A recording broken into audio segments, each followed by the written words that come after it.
Learner Pathways Data Collection and Reporting, or DCaR.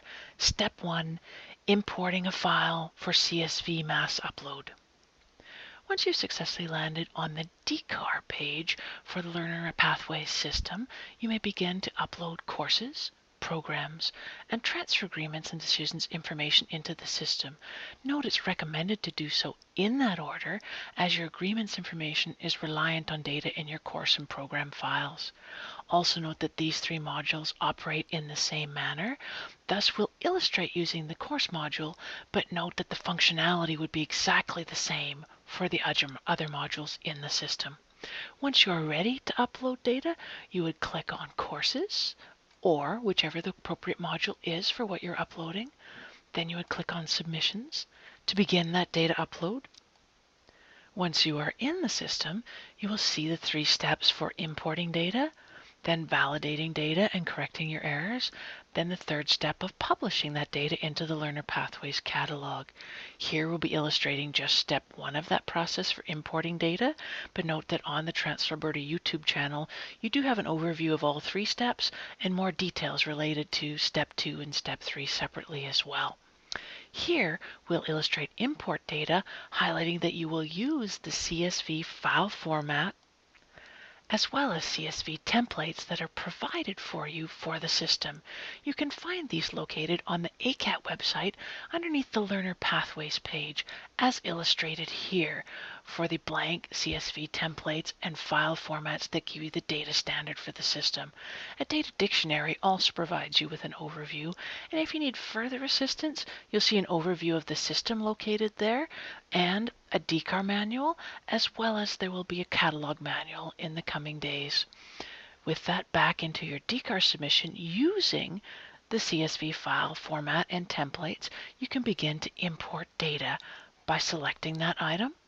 And now you can import new data, or you can import from the catalog itself if you have data in the catalog already and wish to make a mass upload edit. Here, we'll select a file. And once we've selected that file, it'll show up here. And then I will select Import that file to process it.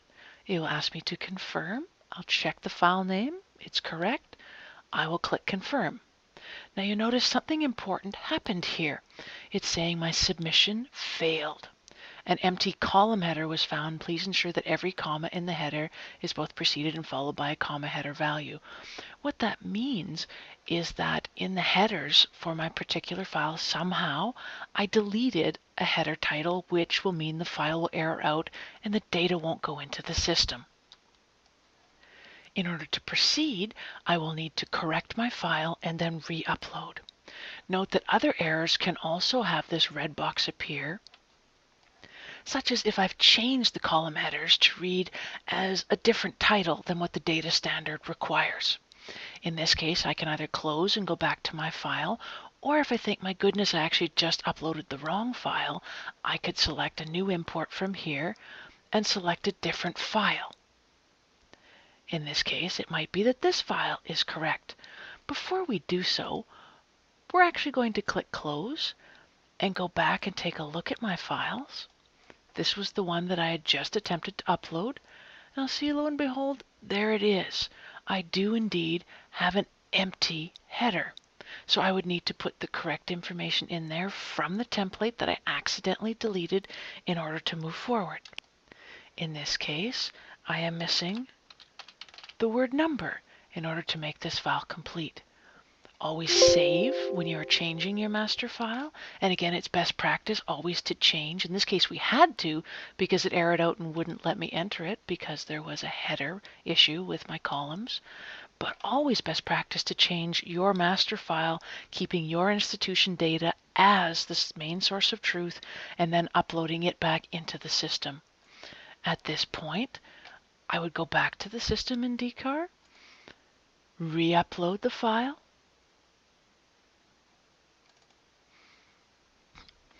confirm I have the correct one, and then import that file, upload the records once I'm sure. This time the records uploaded successfully with my corrected data. Now, with that in mind, Note that once my data is in the system, everything that I've entered will show up here.